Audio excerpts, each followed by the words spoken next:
நான் இதுல ஒரு 4 விஷயங்களை பார்க்க போகிறோம். ஏற்கனவே இதை குறித்து பொறுமையை குறித்து துவக்கத்திலே தியானித்திருக்கிறோம் கடந்த ஆண்டு துவக்கத்திலே. ஆனால் இப்பொழுது வேறு வகையாக அதை தியானிக்கிறோம். பொறுமையினால் ஆத்துமாக்களை காத்துக்கொள்ள வேண்டும். அப்படி என்றால் பொறுமை இல்லாவிட்டால் ஆத்துமாவை இழக்க வேண்டி வரும் என்பதை இயேசு பொறுமை இல்லை என்றால் நிச்சயமாக ஆத்துமா நஷ்டப்பட்டு போகும். பெரிய பாவம் செய்யணுங்கிறது இல்லை, பொறுமை இல்லாம இருந்தாலே போதும். நாம் நரகம் போறதுக்கு பெரிய பாவம் எல்லாம் செய்யணுங்கிறது, தேவனில் அன்பு கூறாமல் இருந்தாலே போதும். அவன் சபைக்கப்பட்டான். ஆகவே பொறுமை மிக மிக அவசியம். ஆவிக்குரிய விஷயத்திலும் சரி, பூமிக்குரிய விஷயத்திலும் சரி, பொறுமையாக இருந்தால்தான் தேவன் கிரியை செய்யும். மறுபடியும் சொல்லுகிறேன், மறுமைக்குரிய விஷயத்தில் பொறுமையாக இருக்க வேண்டும், இம்மைக்குரிய விஷயத்தில் பொறுமை இல்லாமல் இருக்க வேண்டும் என்று வேதம் சொல்லவில்லை. 2 வாழ்க்கைகள், இந்த ஜீவனுக்கும் இனி வரப்போகிற ஜீவனுக்கும் பொறுமை மிக மிக முக்கியமான விஷயம்.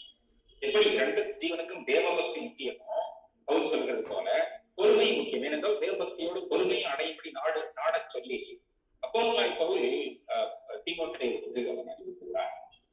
அப்போ பொறுமை என்பது மிக முக்கியமான விஷயம். முதல் குறிப்பாக நாம் பார்க்க போகிறோம் இந்த பொறுமையை பற்றி. காத்திருக்க வேண்டும். கொஞ்சம் காத்திருப்பதிலே கர்த்தருடைய பிள்ளைகள் மிக தோல்வியுற்றார்கள் என்று நினைக்கிறேன். காத்திருப்பதிலே அவர்களுக்கு பொறுமை கிடையாது. பொறுமையாய் காத்திருப்பதிலே பொறுமை கிடையாது. ஆகவே அவர்கள் வாழ்க்கையில பல தோல்விகள் நேரிடுகின்றன. முதலாவதாக நாம் ஏற்கனவே தியானித்த ஒரு வசனத்தை ஆதாரமாக எடுத்துக்கொள்வோம். சங்கீதம் 40:1-2. கர்த்தருக்காக பொறுமையுடன் காத்திருந்தேன், என்னோட சாய்ந்து என் கூறுவதின் சத்தத்தை கேட்டார். பயங்கரமான என்னை தூக்கிவிடுத்து என் கால்களை கண்ணால் நிறுத்தி என் அடிகளை உறுதிப்படுத்தி என் வாழ்க்கை கொடுத்தார். அநேகர் அதை கண்டு கண்ட என்ன செய்வார்கள்? நம்புவாங்க. ஆகவே இது ரொம்ப முக்கியமான விஷயம். அப்போ பொறுமையுடன் காத்திருப்பதினாலே தான் ரட்சிக்கப்படுவதாக நான் இது சொல்கிறார். வாழ்க்கையின் மிக மோசமான அனுபவத்தில் இருந்ததாகவும் தேவன் தூக்கி எடுத்து அவரை ரட்சித்து புதிய பாடலை பாடுபடி செய்ததாகவும் இங்கே காண்பிக்கப்படுகிறார். அப்போ இந்த வாழ்க்கையில பல பிரச்சனைகள் பாடுகள் வரும். ஆனால் நல்ல மாறுதலை எதிர்பார்த்து நாம் காத்திருக்க வேண்டும் என்று யோபு 14:14 கூறுகிறது. யோபு 14:14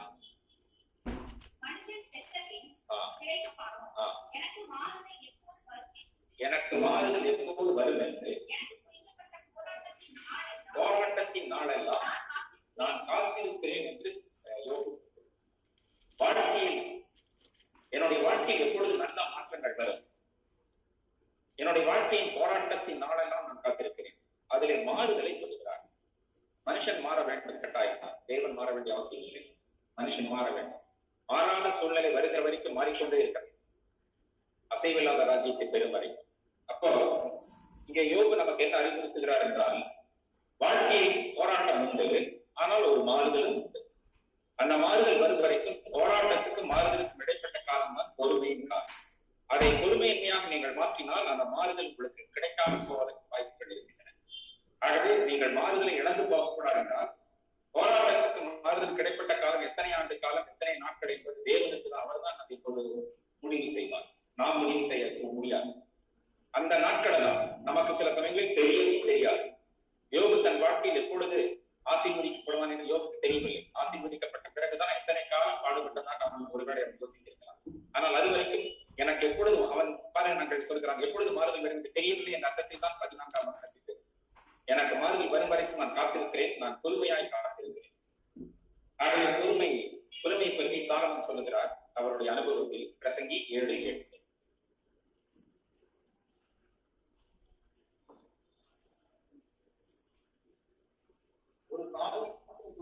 ஒரு காரியத்தின் துவக்கத்தை பார்க்கிலும் அதை முடிவு நல்லது. பெருமை உள்ளவனை பார்க்கிலும் பொறுமை உள்ளவன் உத்தமன் என்று தேவனுடைய வசனம். அப்போ பொறுமையாக இருக்க வேண்டும். பெருமை உள்ளதை காட்டிலும் பொறுமை உள்ளவன் உத்தமன். பொறுமைக்கு பல விஷயங்கள் இருக்கின்றன. முதலாவது நாம் இயேசு கிறிஸ்துவை சிறந்த உதாரணமாக எடுத்துக்கொள்ளலாம். அதுல ரெண்டு வேத பத்தியமாக உங்களுக்கு சுட்டிக்காட்ட விரும்புகிறேன். மத்தேயு சுவிசேஷம் 27ஆம் அதிகாரம் 13 மற்றும் 14ஆம் வசனம். மத்தேயு 27ஆம் அதிகாரம். அப்பொழுது பிலாத்து அவரை நோக்கி இவர்கள் எத்தனையோ குற்றங்களை சாதித்தார்கள், நீ அவைகளை கேட்கவில்லையா என்றார். அவைகளை கேட்கவில்லையா என்று கேட்டான். அவரோ ஒரு வார்த்தையும் மாறுதலாக சொல்லவில்லை. அதனால் தேசாதிபதி மிகவும் ஆச்சரியப்பட்டான். இப்போ பிலாத்து இயேசுவிடத்தில் சில கேள்விகளை கேட்கிறார். நீங்கள் இங்கே வாசித்த 2 வசனங்களில் பார்த்தீர்கள், இயேசு பதில் சொல்லவே இல்லை. இதற்கு ஏன் பிலாத்து ஆச்சரியப்பட்டான் என்றால், ஏற்கனவே உங்களுக்கு அவங்களோடு பகிர்ந்திருக்கிறேன். பிலாத்து இயேசு மிக சிறந்தவர், நேர்மையானவர், அவரிடத்தில் எந்த குறைபாடும் இல்லை என்பது ஏற்கனவே பிலாத்து அறிந்திருந்தான். அது வரலாறு சொல்லுகிறது. அதனால் ஏன் நியாயம் இருந்து நீங்கள் பேசவில்லை என்று பிலாத்து ஆச்சரியப்படுத்தான். நன்றாக நீங்கள் பிலாத்து ஆச்சரியப்பட்டதற்கான காரணம், அவரிடத்தில் எந்த விதமான எதிர்மறையான விஷயங்கள் இல்லை. தன் நியாயத்துக்காக அவர் பேசலாமே, இந்த மரணாக்களில் இருந்து அவர் வெளியே விடலாமே. அதனால் அவர் என்ன செய்கிறார்? ஆச்சரியப்படுத்துகிறார். பிலாத்து ஆச்சரியப்படுவதாக பார்த்தோம். இயேசு எந்த பதிலும் சொல்லவில்லை. ஏனென்றால் பதில் சொல்லி இயேசு தன்னுடைய நியாயத்தை நிரூபிக்க முடியும். இதான் அதற்கு இடம் கொடுக்கவில்லை. ஏனென்றால் பலி செலுத்துவதற்கு இயேசு தன்னை ஒப்பு கொடுக்க வேண்டும். நியாயமாய் தீர்வு செய்கிறதுக்கு தன்னை ஒப்பு கொடுக்க முடியுமாலே பிதா என்ன நடத்தினாலும் அதற்கு அப்படியே அவர் கீழ்ப்படித்தார். ஆகவேதான் இயேசு பதில் பேசவில்லை. லூக்கா 23ஆம் அதிகாரம் 6, 7, 8, 9 ஒவ்வொரு வசனமாக நாம் வாசிக்கிறோம். லூக்கா 23:6. என்பதை பிலாத்து கேட்ட பொழுது, இந்த மனுஷன் கலிலேயனா என்று விசாரித்து அவர் அதிகாரத்துக்குள்ளானவர்கள் என்று அறிந்து அந்நாட்களில் எருசலேமிலே வந்திருந்த அவரை அனுப்பினான். இயேசுவை குறித்து அநேக காரியங்களை கேள்விப்பட்டிருந்தாலும் அவரால் செய்யப்படும் அடையாளத்தை பார்க்க வேண்டும் என்று விரும்பினாலும் அவரை காண்பது வெகு நாளாய் ஆசை கொண்டிருந்தான். அவரை கண்டபோது மிகவும் சந்தோஷப்பட்டு அநேக காரியங்களை அவர் மறுமுறையாக பாருங்க, இங்க அப்ரோச் அணுகுமுறை சரியாக இருக்கிற மாதிரி தான் தோணுது. ஏரோது பாருங்க, பிலாத்து எப்படி இயேசு பத்தி நல்ல விஷயங்களை கேள்விப்பட்டிருந்தானோ அதே போல ஏரோதும் அவரை பத்தி கேள்விப்பட்டிருப்பதாக அவரை பத்தி கேள்விப்பட்டு அவரை பார்க்க வேண்டும் ரொம்ப நாள் ஆசையாயிருக்கு. இப்பொழுது அவரை பிலாத்து அனுப்பினவர்கள் நல்லதா போச்சு, நேரம் அவரே என்கிட்ட வர்றாரு என்று சொல்லி பல விஷயங்களை கேட்கிறார். அற்புதங்களை செய்ய சொல்லி கூட அங்கே சொன்னதாக வரலாறு சொல்லி, ஒரு அற்புதத்தை செய்ய முடியுமா? நன்றாக கவனிங்கள். உங்களிடத்திலும் என்னிடத்திலும் அந்த வல்லமை இருந்தால் அப்பொழுது நாம் என்ன செய்திருப்போம்? ஏதாவது அற்புதத்தை செய்யாது நாம் பகீரத பிரயத்தனம் பண்ணியிருக்கோம். ஆனால் இயேசு கிறிஸ்து அமைதியாக இருந்ததாக தேவனுடைய வசனம் சொல்லு. அவன் எங்க இயேசு அந்த இடத்துல முதல் ஆரம்பத்துல அவன் அவரை பரியாசம் பண்ணல. ஆரம்பத்துல அவரை திட்டல, பின்னால்தான் அவன் இருக்கான். அதனால அவனுக்கும் அது அதிர்ச்சியாகத்தான் இருந்திருக்க. நன்றாக கவனிங்கள். பேசுவதற்கு ஒரு காலம் இருக்கும் என்றால் அமைதியாக இருப்பதற்கு, மௌனமாக இருப்பதற்கு ஒரு காலம் இருக்கும். இதை நீங்கள் இயேசுவிடத்தில் கற்றுக்கொள்ள வேண்டும். பல சமயங்களில் நாம் மௌனமாக இருக்கிற சமயத்தில் பேசி எல்லா காரியங்களையும் நாம் சீர்குலைத்து விடுகிறோம். அல்லது சில சமயங்களில் பேச வேண்டிய சமயத்தில் பேசாமல் அமைதியா இருந்தபடினாலே நியாயம் எடுபட்டு போய்விடுகிறது. அல்லது தேவனுடைய நடத்திப்பின்படி நடக்காததினாலே நமக்கு நியாயம் மற்றவர்களுக்கு வழங்க முடியாமல், நமக்கு நியாயம் கிடைக்காத மற்றவர்களுக்கு, திக்கற்றவர்களுக்காக, ஊமையனுக்காக, இவர்களுக்கெல்லாம் வாயை திறக்க வேண்டும். சரியான சமயத்தில் திறக்காதபடினால் அவர்களுக்கு நியாயம் கிடைக்கவில்லை. சரி, இப்போ இயேசு கிறிஸ்து சிறந்த உதாரணம். தாவீதினுடைய வாழ்க்கையில் அவருடைய தகப்பனாகிய தாவீதை நாம் எடுத்துக்கொள்ளலாம். தாவீதின் குமாரனை பற்றி நாம் பார்க்கணும். தாவீதின் வாழ்க்கையில எப்படி பொறுமை இருந்தது, நம்ம சில சம்பவங்களை மட்டும் அப்படியே நமக்கு 1 சாமுவேல் 16ஆம் அதிகாரத்தில் ஒரு இசை கலைஞனாக அவன் அறிமுகப்படுத்தான். இசைக்கலைஞனாக அவன் யுத்த காரிய சமர்த்தனாக, ஒரு யுத்த வீரனாக, இன்னும் சொல்லப்போன பல திறமைகள் உள்ளதாக பார்க்கிறோம். ஒரு அந்த இடத்திலே இசைக்கலைஞன் என்பதுதான் முக்கியப்படுத்தப்படுது. ஏனென்றால் ஒரு இசை வாசித்தால் தான் சவுலுக்கு இருக்கிற வியாதி குணமாக என்பதனால் இசைக்கலைஞனாக ஹைலைட் பண்ணப்படுகிறான். நல்லா கவனிங்க. தாவீது சவுலுக்கு வந்து இசை வாசித்ததினால அடுத்தது சிங்காசனத்தை பிடிக்க வேண்டும் என்ற எண்ணம் சற்றும் அவனுக்கு கிடையாது. இன்னும் சொல்ல போனா தான் ராஜாவாவே அவன் நினைத்தது கூட கிடையாது. 17ஆம் அதிகாரத்தில் ஒரு யுத்த வீரனாக பார்க்கிறீர்கள், கோலியாத்தை இருக்கிறார். நல்லா கவனிச்சுக்கணும். அங்கேயும் சண்டை போட்டு ராணுவ புரட்சி செய்து நாட்டை ஆட்சியை கவிழ்த்து சவுலை தள்ளிவிட்டு பிடிக்க வேண்டும் என்று எண்ணம். நான் தான் கோலியாத்தை கொண்டேன், எனக்கு தான் சிங்காசனம் வேண்டும் என்று சொன்னார். அங்கே அவன் கோலியாத்தை ஜெயித்ததற்கு அல்லது அவனோடு கூட போரிட்டதற்கு காரணமே சிங்காசனத்திற்கு வர வேண்டும் என்பதற்காக அல்ல. அங்கே அவன் வந்ததற்கு காரணம் என்ன? இஸ்ரவேலினுடைய தேவனுடைய சேனைகளை அவன் நிந்தித்தபடினார். தேவனுக்காக பக்தி வைராக்கியம் எப்படி அவன் என்னுடைய தேவனை நிந்திக்கலாம்? ஜீவனோட தேவனாக யெகோவாவை எப்படி நிந்திக்கலாம்? அந்த வைராக்கியம் எவன் அதிகமாக அன்பு கூறுகிறானோ அவனுக்கு அதிகமாக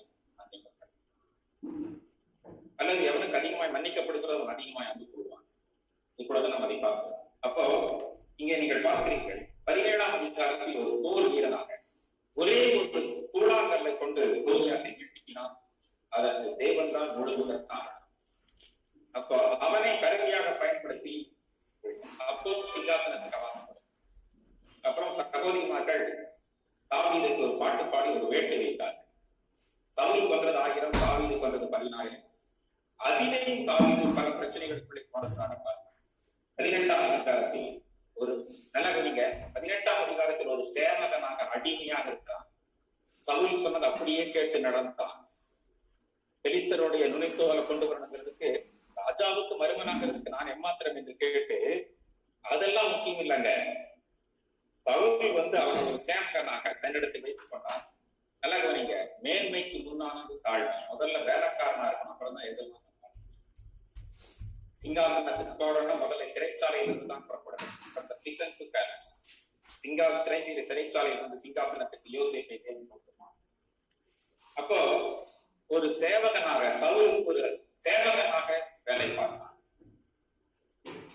19ஆம் அதிகாரத்துக்கு நீங்க பாத்தீங்கன்னா 26ஆம் அதிகாரம் முடிய 25 தவிர ஜீவனுக்காக he was running for his life. தன்னுடைய ஜீவன் தப்புவதற்காக ஓடிக்கொண்டே இருந்தான். மரணவானை துரத்திக் கொண்டே. 19 ஆரம்பிக்கிற தொடர்ச்சியா பிரச்சனை வந்துட்டு 25ஆம் அதிகாரத்தில் மட்டும் வேற விஷயத்தை பார்ப்போம். 26 வரைக்கும் நீங்கள் பார்த்தால் எங்கே பார்த்தாலும் சவுல் அவனை பின்தொடரும். அதற்கப்புறம் நீங்க நல்லா கவனிங்க. சங்கீதம் 84:6 படி உங்கள் வாழ்க்கையிலே ஒரு நீரூற்று வேண்டும் என்றால் நீங்கள் கண்ணீர் ஊற்றின் வழியாக போகணும். கண்ணீர் வழியாக கண்ணீர் இல்லாமல் கழிவு இல்லை, மன வழி இல்லாமல் மகிழ்ச்சி இல்லை. 27ஆம் அதிகாரத்தை நீங்க அதை வீட்டுல போய் வாசிச்சு பாரு. ஒரு அகதியாக போகிறான். எல்லாரும் சரி நினைக்கிறார். ரெஃப்யூஜி எல்லாம் குறிச்சு வச்சுக்கோங்க. வீட்டுல போய் வாசிச்சுப்பாங்க. ஒரு அகதியாக அடைக்கலம் தேடி போகிறான். 27ஆம் அதிகாரம். 28 எல்லாம் நல்ல விஷயம் இருந்தா கூட 29ஆம் அதிகாரத்தில் அவன் முழுவதும் புறக்கணிக்கப்படுவதாக 30ஆம் அதிகாரத்தில் சில விஷயங்களை இழக்கிறான். அப்புறம் திரும்ப மீட்டுக் கொள்கிறான்.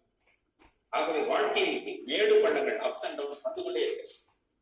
நீங்க எப்பவுமே சுகமா இருக்கும்னு நினைக்க கூடாது. சுகபோகமாக வாழ்கிறவன் உயிரோடு சேர்த்தவழி. அதனால எப்பவுமே அப்படி நினைக்க கூடாது. இன்னும் சொல்ல போனா அதிகமா டவுன்ஸ் வரணும். வந்தாதான் நீங்க கடைசி தேவனுடைய சிங்காசனத்தை நோக்கி பயணத்தை இயேசு மூலமா தேவனிடத்தில் சேரும் சாக்கியத்தில் சரியாக இருக்கும். இதற்கு தாவீது மிக சிறந்த உதாரணமாக இருக்கு. கடைசியில் சவுலை தாவீது கொல்லவில்லை, கர்த்தரை அவனை தாவீது வசமாக ராஜ்யபாரத்தை ராஜாதிபத்தியத்தை திருப்பினான். அதற்கப்புறம் கூட சவுலினுடைய வீட்டுக்காருக்கு இரக்கம் பாராட்டினான். இதை நீ யோசிக்கணும். நல்ல ஸ்டேட்டஸ் வந்தவருக்கு பழி வாங்குறதல்ல. அதற்கப்புறம் கூட சவுலினுடைய குடும்பத்தாருக்கு அவர் இரக்கம் பாராட்டி. அதையெல்லாம் வருகிற நாட்களில் நாம் ஆவியாத்மா சரீரத்தில் தியானிக்க போகும். அப்போ தாவீதின் மனிதன் இயேசு கிறிஸ்துவனுடைய வம்சாவளி தகப்பனாகிய தாவீது தன்னுடைய வாழ்க்கையில் எவ்வளவு பொறுமையா இருந்தான் என்பதை குறித்து நாம் இப்பொழுது பார்க்கிறோம். முதல் குறிப்பாக பார்த்திருக்கிறோம். தேவனுக்காக பொறுமையுடன் காத்திருக்க. நல்லா கவனிங்க. சூழ்நிலை ரொம்ப எதிராக போச்சுதான் தாவீதுக்கு அப்படி போச்சு. இந்த பக்கம் சவுல், அந்த பக்கம் தாவீது மலைக்கு இந்த பக்கம். கரணம் தப்பினால் மரணம். ஆனால் மரணத்துக்கு அவனுக்கு ஒரு அடி தூரம் தான் இருக்கும். அந்த இடைவெளியில் கர்த்தர் நின்று கொண்டிருந்தபடினாலே தாவீது ரட்சிக்கப்பட்டான். அதற்கு ஒரே முக்கியமான காரணங்களில் ஒரு பொறுமை. பொறுமை இல்லாம நீங்களே பல காரியங்களை வாழ்க்கையில் இழந்திருக்கலாம். சொல்ல சொன்னால் சாட்சி பயங்கரமாக சொல்லி. இரண்டாவதாக, இந்த சமயத்தில் நாம் கவனத்துடன் இருக்க வேண்டும், விழிப்புடன் கவனித்துக் கொண்டே இருக்க வேண்டும். ரோமர் 5ஆம் அதிகாரம் 1, 2, 3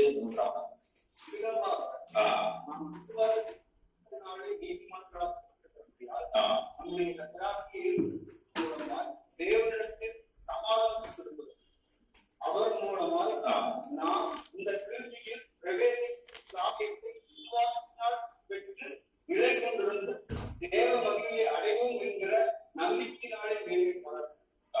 அது மாத்திரமல்ல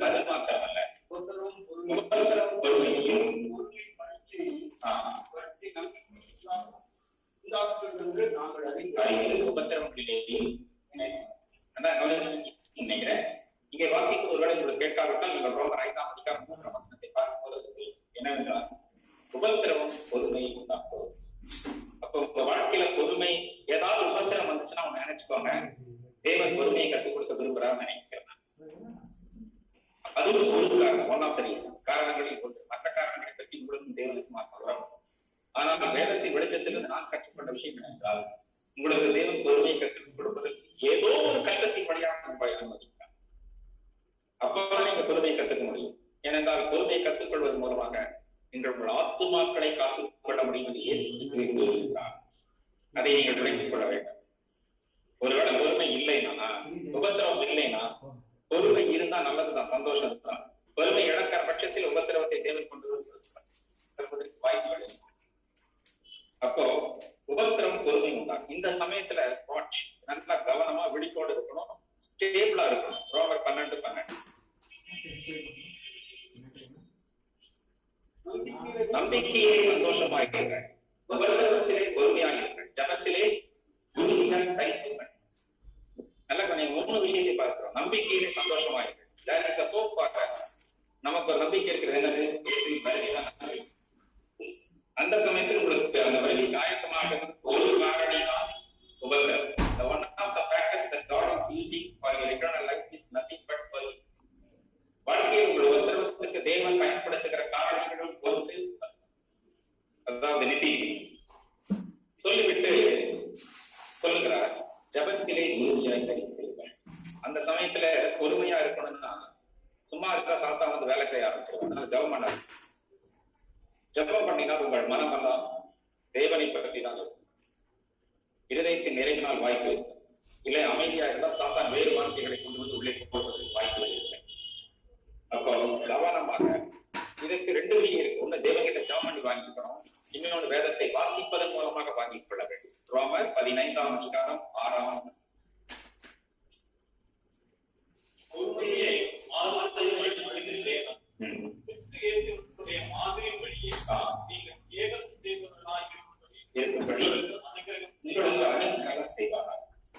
ஏக சிந்தையோட நீங்க இருக்கிறதுக்கு பொறுமையை நல்லா கவனிங்க. அந்த 2 விஷயத்தை வாசிக்க கேட்டீர்கள்.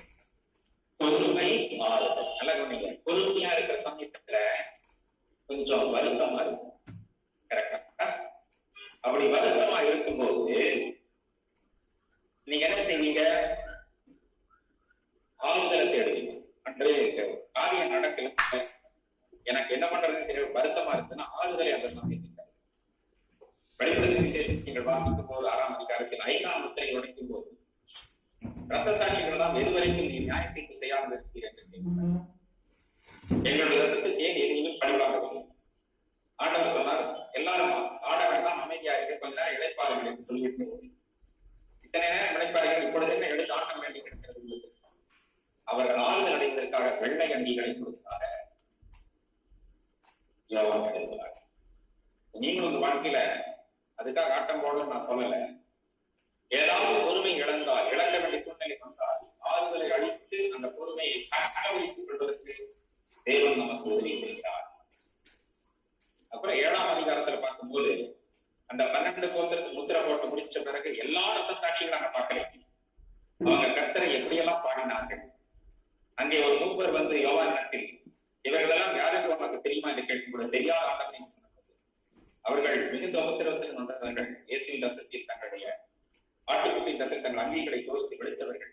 அவரை எப்படியெல்லாம் அவர் நடத்துவார் என்று 14ஆம் வசனத்துக்கு 17ஆம் வசனம் வரைக்கும் அவர்கள் பொறுமையினால் தேவன் நேரடியாக பெறுகிறார். வேறொரு வசனம் ரோமர் 15:4 தேவ வசனத்தினால் உண்டாகும் பொறுமையினாலும் ஆறுதலினாலும் நாம் நம்பிக்கையுள்ளவர்களாக படிக்க முன்பு எழுதியிருக்கிறது எல்லாம் நமக்கு போதனையாக. அப்ப தேவ வசனத்தினால் உண்டாகிற பொறுமை மற்றும் ஆறுதல். நல்ல கவனிங்க, வசனம் நிறைய படிக்காத பொறுமை இழப்பாங்க. ஒழுங்கா படிக்காது. வசனத்தை ஒழுங்கா படிக்கணும். ஒழுங்கா படிச்சுட்டா என்ன பிரச்சனை வந்தாலும் அமைதியா இருப்பாங்க. இல்லைன்னா என்னை வசனம் படிக்க விடு அப்படின்னு பொறுமை இல்லாமல் கத்துப்பாங்க. ஒரு பாடலை பாடலாமா?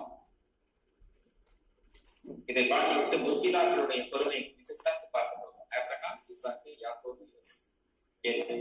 அதேதான் வேற பாடம். அதே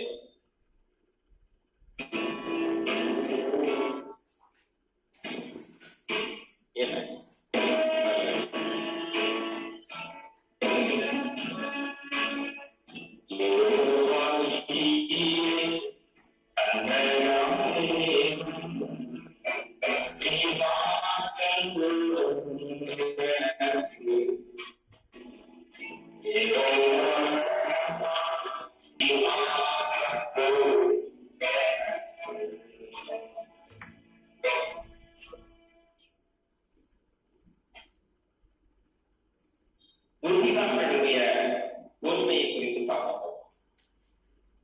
எபிரேயர் 6ஆம் அதிகாரம் 15ஆம் வசனத்தில் எபிரேயர் 6:15 அந்தப்படியே அவன் பொறுமையாய் காத்திருந்து வாக்கு தத்தம் பண்ணப்பட்டதை பெறுகிறான். ஆபிரகாமை பற்றி ஏற்பட்டது அது சரிதான். இடையில அவன் பொறுமை இழந்ததை ஆதியாகமம் 14ஆம் அதிகாரத்தில் நீங்கள் வாசிங்க. பொறுமையாத்தான் வந்துட்டு இருந்தான்.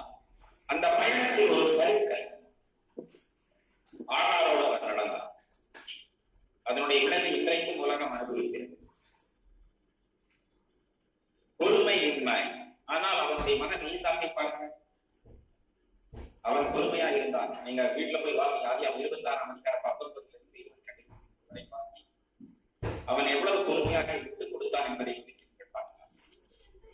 அவனுடைய வேலைக்காரர் வெட்டின ஈசாக்கு வெட்டின துறவுகளை மற்றவர்கள் உரிமை பாராட்டின போது விட்டுக் கொடுத்தான், பொறுமையாய் காத்திருந்தான். அதனால் ரெகபோத் என்ற ஆசீர்வாதத்தை தேவன் அவனுடைய வாழ்க்கையில் கட்டளையிட்டார். பொறுமை அவசியம். யாக்கோபுக்கு பொறுமை இல்லை, அதுல அவன் சிலிப்பான். ஆதியாகமம் 27ஆம் அதிகாரத்துல வேறு வேஷம் தரித்துக் கொண்டு போய் ஈசாக்கின் ஆசீர்வாதம் பெற போவார். அதனுடைய விளைவு 20 ஆண்டுகள் அதற்கான பதிலை கொடுக்க வேண்டியது. பொறுமை இல்லைன்னா தேவன் பொறுமையை கற்றுக் கொடுப்பார் உபத்திரவத்தின் மூலமாக. அது என்ன லாபம் கிட்ட அவன் பேசும்போது உங்களுக்கு தெரியும். 6 வருஷம் அப்புறம் ஒரு 7 வருஷம் 14 வருஷம் அப்புறம் ஒரு 6 வருஷம் இத்தனையும் நான் இது பண்ணேன். குளிர் வெயில் எல்லாத்திலையும் இது பண்ணேன். எதெல்லாத்துக்கும் உத்தரவாதம் பண்ணேன். எதெல்லாம் இடக்கானதோ அதையெல்லாம் நீங்கள் என் கையிலே கேட்டு வாங்கினீர்கள் என்று தன்னுடைய மாமனார் அவன் குறை சொன்னான். நடந்த ஒரு விஷயத்தை சொன்னதாக நான் பார்க்கிறேன். யாக்கோபு பொறுமை இல்லாமல் அவன் என்ன செய்தான் என்றால், அவசரப்பட்டு ஆசீர்வாதம் வாங்க போனவன் தன்னுடைய வாழ்க்கைக்கு அதற்கான விலையை கொடுக்க வேண்டியது. அடுத்தது யோசேப்பு பொறுமைசாலி. ஆனால் ஒரு விஷயத்தை நீங்கள் வாசிக்கலாம். ஆதியாகமம் 40ஆம் அதிகாரம் 14, 15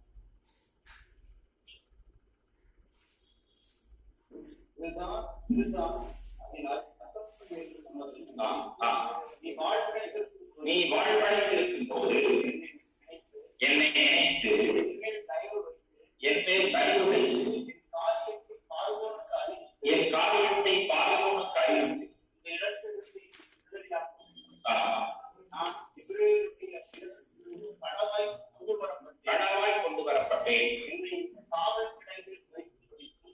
நான் இவ்விடத்தில் ஒன்றும் செய்யவில்லை என்று சொன்னான். இவ்விடத்தில் ஒன்றை நான் செய்ய இவ்வளவு காலம் பொறுமையாக இருந்தான். தேவன் அவனை உயர்த்த திட்டமிட்டிருந்தார். ஆனால் இங்கே ஒரு மனுஷனை சார்ந்து ஜீவிக்க தொடங்கினான். அதே அதிகாரம் கடைசி வசனம் 23ஆம் வசனம் இவ்வாறு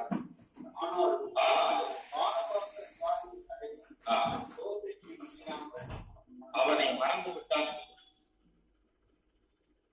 அதற்கப்புறம் 2 ஆண்டு கழித்து பார்வோனுக்கு சொப்பனம் வந்து அதே பானபாத்திரக்காரன் கொண்டு தேவன் செயலாக்கினார். தேவன் செயலாற்றுகிற வரைக்கும் நீங்கள் பொறுமையாக இருக்க வேண்டும். 3வது பதிவு கடந்து போகிறோம். கிரியை செய்ய வேண்டும். என்ன கிரியைன்னு பாருங்க. நீதிமொழிகள் 25ஆம் அதிகாரம் 15ஆம் வசனம்.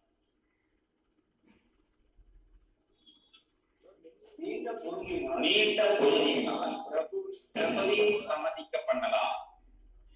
இனிய நாவு எலும்பை பொறுக்கும். நீண்ட பொறுமையை பற்றி பேசுகிறார். நீண்ட பொறுமையினால் பிரபுவையும் சம்மதிக்க பண்ணலாம். இனிய நாவு எலும்பை பொறுக்கும். இது கிரியை செய்யும் மூலமாக நல்ல கனி கொடுக்க முடியும். லூக்கா 8ஆம் அதிகாரம் 15ஆம் வசனம்.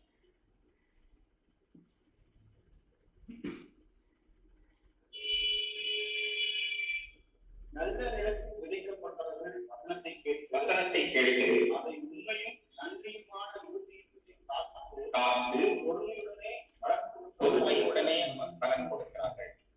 இவர்களே நல்ல நிலத்தில் விதைக்கப்பட்டவர்கள்.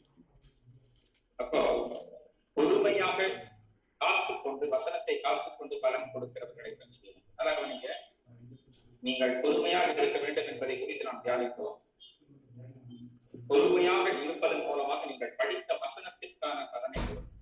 எந்த வசனத்தை படிக்கிறீர்களோ அதை பொறுமையாக நீங்கள் வைத்துக் கொண்டால் அந்த வசனம் என்ன படித்தீர்களோ அதில் நீங்கள் கலித்துவத்தை கொடுக்கும். இல்லாவிட்டால் அநேக வசனத்தை படிக்கிறார்கள், ஆனால் பொறுமையின்மையினால் வசனத்தில் உள்ள ஆசீர்வாதங்களை இழந்து போகிறார்கள். கடைசி யோசிப்பார்கள், நான் வசனத்தை சரியாக படிக்கிறேன், நன்றாக கவனம் பண்ணுகிறேன், எனக்கே தேவன் இந்த விஷயத்தை தரவில்லை என்றால் அந்த வசனம் சொன்ன நிபந்தனையை நீங்கள் நிறைவேற்றவில்லை. ஆனால் பவுல் தன் வாழ்க்கையில் எவ்வளவு பொறுமையாக இருக்கிறார். அதில் ஒரு விஷயத்தை பார்க்க போகிறோம். 2 கொரிந்தியர் 6ஆம் அதிகாரம் 3 மற்றும் 4ஆம் வசனம். இந்த பூமியில் குற்றப்படாதவர்களுக்கு நாங்கள் யாரும் எவ்விடத்தினாலேயும் எங்களுடைய தேவ ஊழியக்காரராக விளக்கப்படுகிறோம். மிகுந்த பொறுமையிலும் உபத்திரவங்களிலும் நெருக்கங்களிலும் இடுக்கங்களிலும் பொறுமையில் எவ்வளவு தூரம் பொறுமையாக இருந்ததாக அவர் 2 கொரிந்தியர் 6ஆம் அதிகாரத்தோடு சொல்லிக் கொண்டு போகிறார். ஆனா பின்னால நிறைய பிரச்சனை வந்து கொண்டே இருந்த அடி காவல்கள் எல்லாம் கட்டுகள் எல்லாம் வந்து எல்லாவற்றின் மத்தியிலும் தான் பொறுமையை தக்க வைத்துக் கொண்டதாக அதைத்தான் கடந்த முறை நாம் பார்த்தோம். பவுல் கூட்டத்திலே 2 தீமோத்தேயு 3:11 எவ்வளவோ துன்பங்களை சகித்தேன், பொறுமையில்லாமல் சகிக்க முடியாது. அது மாத்திரமல்ல, இந்த பொறுமை உங்களுக்கு வஸ்திரத்தின் மூலம் நீங்கள் போட்டுக் கொள்ள வேண்டும். கொலோசியர் 3ஆம் அதிகாரம் 12ஆம் வசனம். கொலோசியர் 3:12. இந்த தேவனால் பிரியுமாய் உருக்கமான இரக்கத்தையும் தயவையும் மனத்தாழ்மையும் சாந்தத்தையும் நீடிய பொறுமைகள் லாங் சஃபரிங், நீடிய பொறுமையை நீங்கள் தரித்துக் கொள்ள வேண்டும். பொறுமையே இல்லை, அப்புறம் நீடிய பொறுமை எப்படி இருக்கிற கொஞ்ச நஞ்ச பொறுமையும் போயிடுச்சு. தாத்தா எல்லாத்தையும் வாரி கொண்டு போயிருக்கான். ஆனால் நீடிய பொறுமை பற்றி வேதம் சொல்லுங்க. சரி, ரோமர்ல யாக்கோபு பவுல் அப்படி சொன்னார். யாக்கோபு என்ன சொல்றாரு? யாக்கோபு 1:3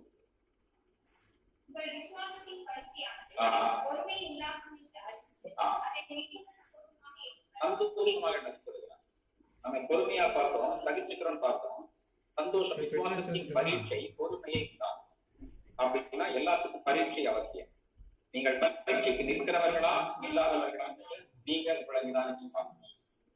பரீட்சை விசுவாசத்தின் பரீட்சை பொறுமை தான்.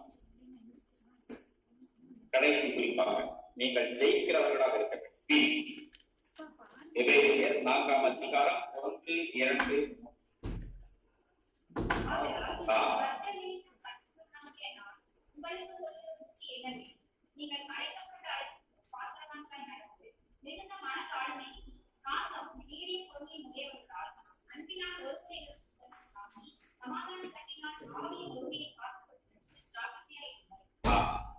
நீங்கள் கர்த்தர் எந்த அழைப்புக்கு உங்களை அழைத்தாரோ அது பாத்திரமாக நடப்பதற்கு பொறுமையை தெரிந்து கொள்ள வேண்டிய அவசியமாகிறது.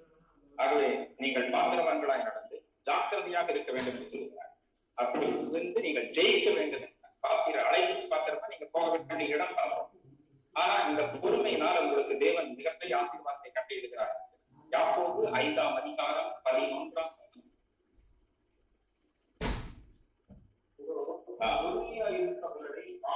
நல்லா நீங்க பொறுமையா இருக்கிறவர்களை பாக்கியவான்கள் என்றோம்.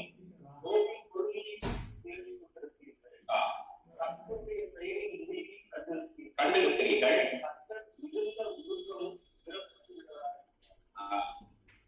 தேவனை அடித்து சொல்லுகிறவராக நீங்கள் பார்க்கக்கூடாது. பொறுமையாக இருக்கும் போது அவர் இரக்கமாக உருக்கமாக இருக்கு. உங்களை 2 மடங்கு ஆசீர்வதிப்பதற்காக யோகை அப்படித்தான் செய்யறார். யோகா அதை நினைத்தே பார்த்திருக்க மாட்டான். ஆனால் ஒன்று அவனுக்கு தெரியும், எனக்கு குறித்திருக்கிறதை அவர் நிறைவேற்றுவார் என்றதெல்லாம் அவனுக்கு தெரியும். ஆனா என்ன கிடைக்கும் எதிர்பார்ப்பாங்க. எபேசியர் 3:20 படி நினைக்கிறதுக்கு வேண்டிக் அதிகமாக தேவனை ஆசீர்வதி. பொறுமைசாலிகளுக்கு தேவன் கொடுக்கிற விஷயம் நமக்கு என்ன கொடுக்க போறார் அதை முடிவரையாக பார்த்து நாம் கேட்கிறது நேரடி செய்ய போகிறோம். சமயம் முடிய போகுது.